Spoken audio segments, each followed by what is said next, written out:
I witnessed a murder with my own eyes, but I forced myself to stay calm. I hit the shutter, captured the killer's face. While he was busy with the body, I bolted from the scene. I wanted to find my uncle and call the cops, but he was gone. My chest tightened. Something felt really wrong. I rushed back to the graveyard and saw my uncle asking the killer about me. I screamed my lungs out, warning him of the danger, but it was too late.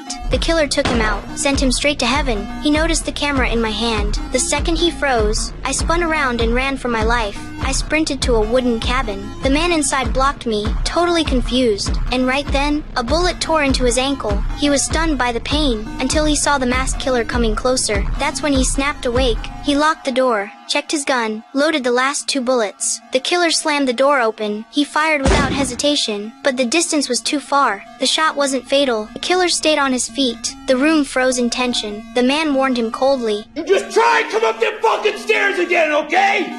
I will blow your fucking head clean off! I'm getting the police on the line right now! The killer hesitated, looked like he might back off, but when the man grabbed the phone, he realized the line was dead. The killer sneered, said he'd leave if they just handed me over. The man looked at me, his eyes firm. Maybe he remembered his son, who died just days ago. He swore he'd protect me, then told me to grab the first aid kit, asked me to bring spare light bulbs, a towel, and some water. He wrapped the bulb in a towel, smashed it, and to my shock, he scattered the shards all over the stairs. What's the water for? For drinking.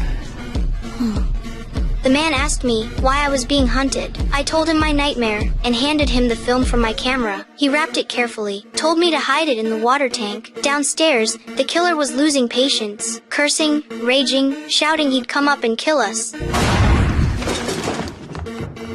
Just then, a patrolling cop heard the gunshots. Eager for credit, he didn't call for backup, came alone. He quickly found the cabin, but the killer stayed calm, put on his mask, got ready for the fight.